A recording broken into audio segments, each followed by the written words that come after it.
Voilà, gloire à Dieu. Il est temps d'ouvrir la divine parole.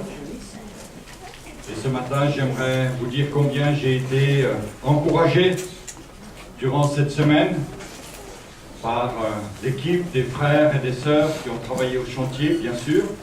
Encouragé de voir la main de Dieu sur les vies. Et puis encouragé dans la réunion d'intercession de fin de jeûne de jeudi.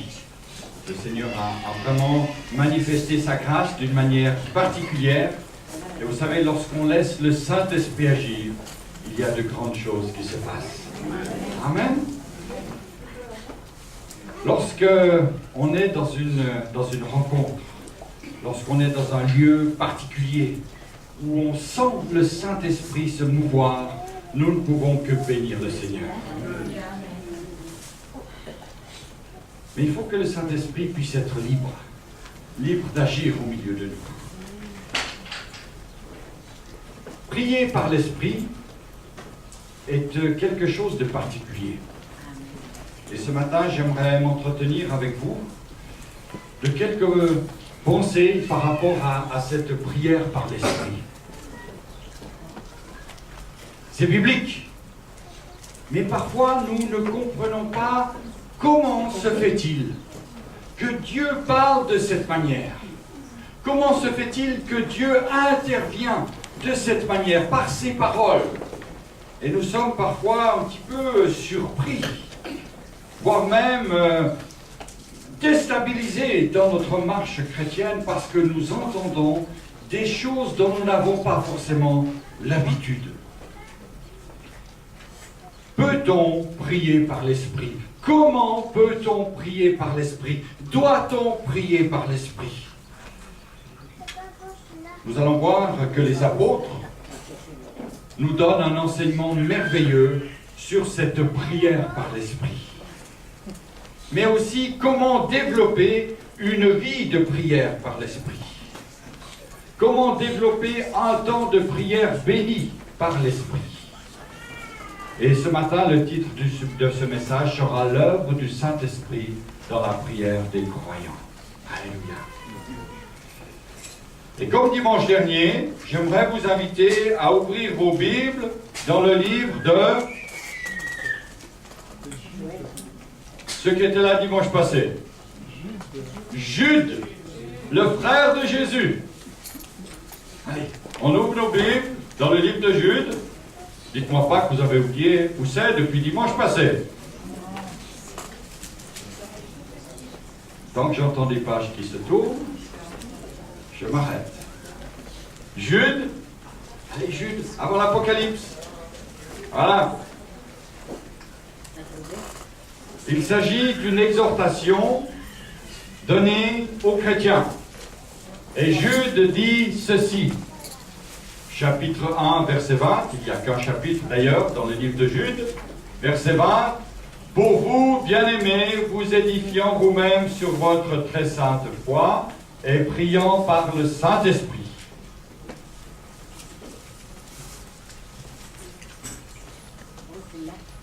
Alléluia. « Maintenez-vous dans l'amour de Dieu en attendant la miséricorde de notre Seigneur Jésus-Christ pour la vie éternelle. » Le pasteur Philippe Bach nous a parlé de cette très sainte foi dimanche dernier.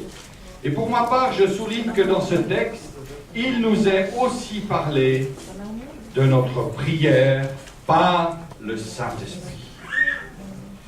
Nous lisons ensuite dans l'Épître aux Éphésiens, chapitre 6, verset 18, « Faites en tout temps, par l'Esprit, toutes sortes de prières et de supplications, veillez à cela avec entière persévérance et priez pour tous les saints. » Éphésiens chapitre 6, verset 18. Avant d'être une prière de puissance et d'autorité, la prière par l'Esprit est une prière de qualité. Alléluia. Une prière agréable au Seigneur. Une prière qui monte comme un parfum à ses oreilles. La prière par l'Esprit ne doit pas être vue comme une prière d'exception, de temps en temps. Non. Elle n'est pas réservée non plus à quelques-uns dans l'Église, aux pasteurs, aux anciens, aux intercesseurs, mais elle est vraiment pour chaque chrétien comme un temps béni, un temps où il laisse exprimer son être tout entier au Seigneur. Elle n'est pas non plus réservée à quelques moments particuliers dans l'année. À Pentecôte, on prie par l'Esprit, mais le reste de l'année, non. Non. La prière par l'Esprit, au contraire, doit être la norme de notre vie. C'est une prière de qualité que nous devons apporter au Seigneur, que nous devons même rechercher, puisque l'apôtre Paul a dit, faites en tout temps toutes sortes de prières par l'Esprit.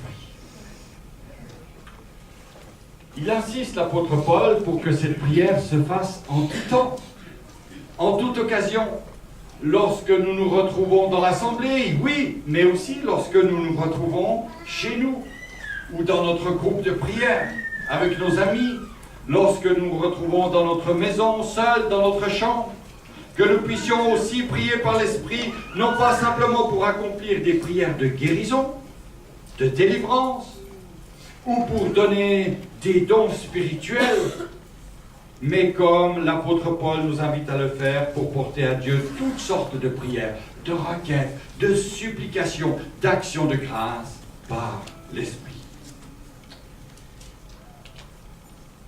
Reconnaissons que bien souvent, notre prière manque de cette saveur de l'Esprit, ce petit grain de sel qui fait relever toute la substance de la prière. Cela ne veut pas dire que Dieu n'écoute pas nos prières. Cela ne veut pas dire non plus que Dieu rejette nos prières lorsqu'il manque cette dimension, je dirais, charismatique. Non, mais cela signifie que nous passons à côté d'une direction dans laquelle le Seigneur aimerait nous conduire. Et j'aime la direction de Dieu. J'aime quand Dieu nous conduit dans un chemin que nous ne connaissons pas, ou dans un chemin sur lequel nous ne voudrions pas aller. Vous savez, la Bible dit que le cœur humain est tortueux par nature. C'est vrai. On a tous des principes, des concepts, des idées préconçues. Mais lorsque le Saint-Esprit agit en nous, combien il peut nous offrir quelque chose de nouveau. Il peut nous révéler un nouveau chemin pour notre vie. Par sa parole, le Seigneur nous montre un chemin, non pas dans un délai lointain, mais une réalité à vivre aujourd'hui. Non pas par nos propres forces, mais par l'assistance du Saint-Esprit. Et avant de parler de la présence du Saint-Esprit, de l'autorité qui sont associées à la prière du Saint-Esprit, par le Saint-Esprit, j'aimerais pouvoir donner quelques précisions sur un langage théologique que parfois nous entendons et qui fait que, finalement, nous avons un mauvais regard sur le Saint-Esprit. Si nous utilisons un langage théologique, nous disons que le Saint-Esprit est consubstantiel au Père et au Fils. C'est-à-dire qu'il a la même substance, la même nature que le Père et que le Fils. Le Saint-Esprit est Dieu comme le Père. Il est Dieu comme le Fils est Dieu. Et je dirais aussi qu'il est Emmanuel, Dieu avec nous, car il veut habiter également en nous. Puisque Dieu habite en moi, puisque Jésus veut faire sa demeure dans mon cœur, le Saint-Esprit l'accompagne. Alléluia. Alléluia. C'est comme un emballage à 3 compartiments, un multipack. Vous ne pouvez pas choisir cet article au rayon du magasin, en promotion, à 3 francs, un pack de 3, il y a un yaourt fraise, un yaourt vanille et puis un tam-tam. Ils sont tous collés ensemble. Et puis vous présentez à la caisse et disant, mais moi j'aimerais que le yaourt fraise. Non. Ils sont ensemble. Et l'œuvre du Saint-Esprit se fait en relation avec le Père. Elle se fait en relation avec Jésus. Nous allons voir aussi à présent que cette expression, prier par l'Esprit, en dit beaucoup plus que la simple traduction que nous faisons. Derrière le mot « en », utilisé en grec, et que nous avons traduit par l'Esprit, il y a en réalité 3 mots qui peuvent être utilisés. Le « en » peut dire « dans », le « en » peut dire « avec » et le « en » peut dire « par ». Et cela est très important. Suivant les traductions nous trouvons en français, nous trouvons « prier par l'Esprit ». C'est ce que disait Jude. Bien-aimés, vous édifiant vous-même sur votre très sainte foi et priant par le Saint-Esprit. Et puis, nous avons aussi d'autres expressions. Prier avec l'Esprit et prier par l'Esprit. Et nous allons essayer de décortiquer un petit peu cela ce matin pour notre édification personnelle.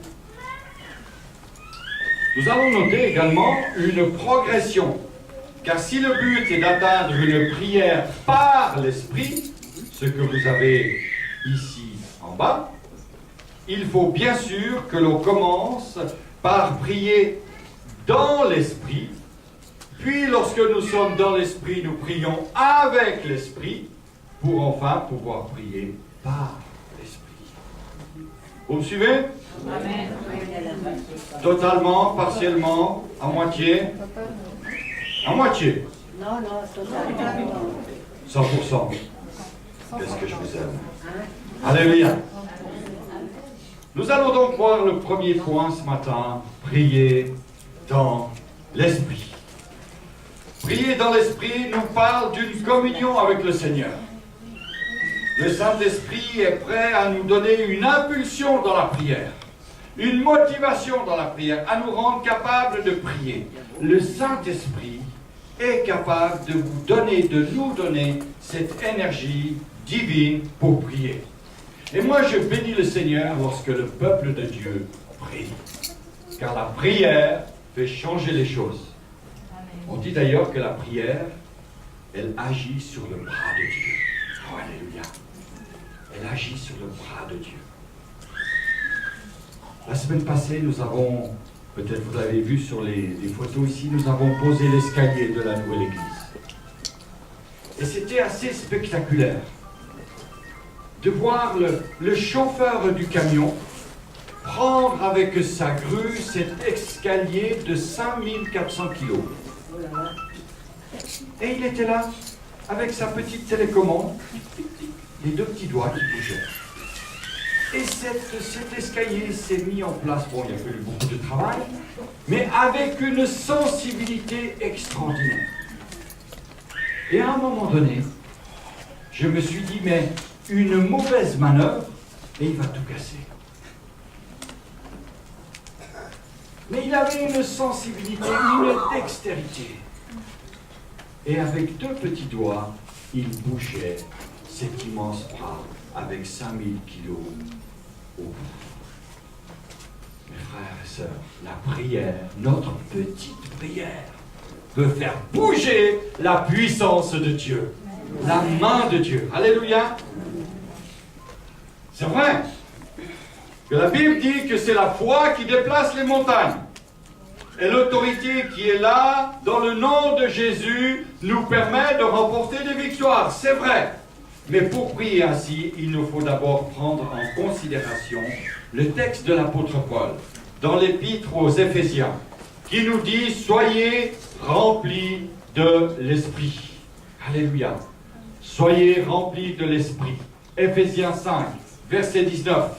Entretenez-vous par des psaumes, verset 19, par des hymnes et par des cantiques spirituels, chantant et célébrant de tout votre cœur les louanges du Seigneur.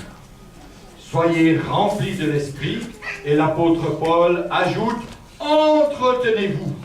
Voilà les conditions et les qualités à développer avec le Saint-Esprit pour atteindre une vie de prière puissante. Être rempli et s'entretenir. Ces deux notions, elles sont indispensables.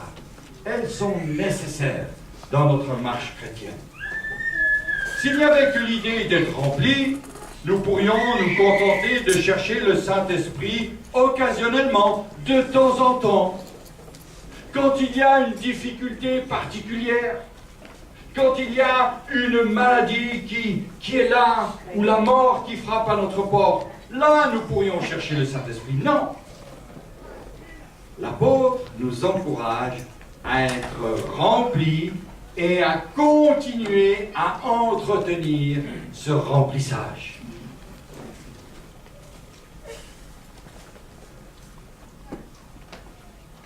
C'est ce que nous devons faire. C'est ce que nous pouvons faire en chantant les cantiques de notre Dieu. C'est ce que nous faisons lorsque nous sommes dans la présence du Seigneur, louant et bénissant son grand nom au travers des cantiques, au travers de la louange, au travers des psaumes qui montent de notre cœur. Peut-être faites-vous au travers de chants de louange une raison d'adorer Dieu. Une simple raison. Mais j'aimerais dire que même si cette raison est bonne, elle vous remplit du Saint-Esprit. Elle vous donne quelque chose de particulier. Les anciens dans la foi avaient cette habitude de développer des exercices de piété. Et en anglais, on appelle cela des dévotionnaires. Des dévotions. Ce n'est plus très français de dire ça. Mais des dévotions, ce sont des moments, des temps que nous passons à louer et à bénir le Seigneur. D'ailleurs, Spurgeon disait qu'il y a les dévotions du soir, les dévotions du matin, et ce sont des moments indispensables dans la lecture et dans la louange, afin que notre foi puisse être encouragée.